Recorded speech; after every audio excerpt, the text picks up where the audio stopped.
उत्तर प्रदेश के मुख्यमंत्री योगी आदित्यनाथ आज देवरिया पहुंचे, जहां उन्होंने 676 करोड़ रुपए से अधिक की परियोजनाओं का लोकार्पण और शिलान्यास किया। इस दौरान एक विशाल जनसभा को संबोधित करते हुए उन्होंने सपा सरकार पर जमकर निशाना साधा और अपनी सरकार की उपलब्धियों का बखान किया।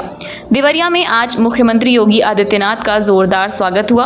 लाखों की भीड़ के बीच सीएम योगी ने 676 करोड़ रुपए की विकास परियोजनाओं का लोकार्पण और शिलान्यास किया, लेकिन सबसे ज्यादा चर्चा रही उनकी जनसभा की, जहां उन्होंने सपा सरकार और सपा सुप्रीमो अखिलेश यादव पर तीखे हमले किए। मुख्यमंत्री ने पहलगाम हमले में शहीद शुभम द्विवेदी पर अखिलेश यादव के बयान की आलोचना की और कहा कि सपा सरकार में विकास की जगह गुंडागर्दी को बढ़ावा मिलता था। उन्होंने अपनी सरकार की उपलब्धियां गिनाते हुए कहा, हमने पूर्वांचल में विकास के नए आयाम स्थापित किए हैं, सड़कों का जाल बिछाया है, उत्तर प्रदेश को विकास के पथ पर ले आए हैं। योगी ने माफिया राज पर भी बड़ा बयान दिया। उन्होंने अतीक अहमद और मुख्तार अंसारी का जिक्र करते हुए कहा कि सपा और बसपा सरकारों में माफियाओं की समांतर सरकार चलती थी, कोई पुलिस वाला इनके क्षेत्र में घुस नहीं सकता था। आज इनके गढ़ में एक सिपाही जाकर पूरी व्यवस्था देख लेता है। स्थानीय लोगों ने भी सीएम के इस दौरे और विकास परियोजनाओं की सराहना की। एक स्थानीय निवासी ने कहा, पहले सड़कें टूटी थीं, अब कनेक्टिविटी बेहतर हुई है। योगी जी ने माफियाओं को भी खत्म किया। अपने परिवार तक सीमित रह जाते हैं।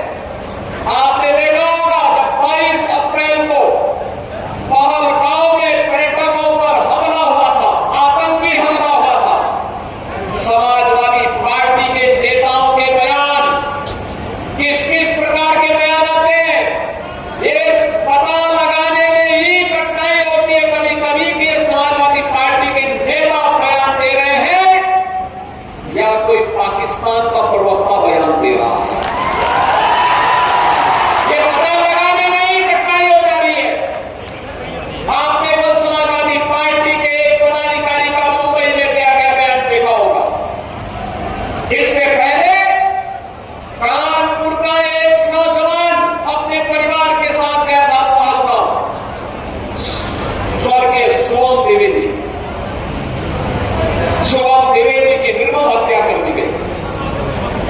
जब पत्रकारों ने समाजवादी पार्टी के अध्यक्ष से पूछा कि आप समाजवादी पार्टी आप वहां क्यों नहीं गए, तो उन्होंने कहा कि हमारी पार्टी का थोड़े कितना दुर्भाग्यपूर्ण और शर्मनाक बयान है।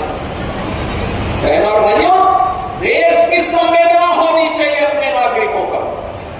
पूरा देश पार्टी लाइन से ऊपर उठ करके एक साथ इस घटना की निंदा कर रहा है और समाजवादी पार्टी के लोग इस प्रकार का दुर्भाग्यपूर्ण बयान देते हैं, इस प्रकार का दुर्भाग्यपूर्ण बयान देते हैं।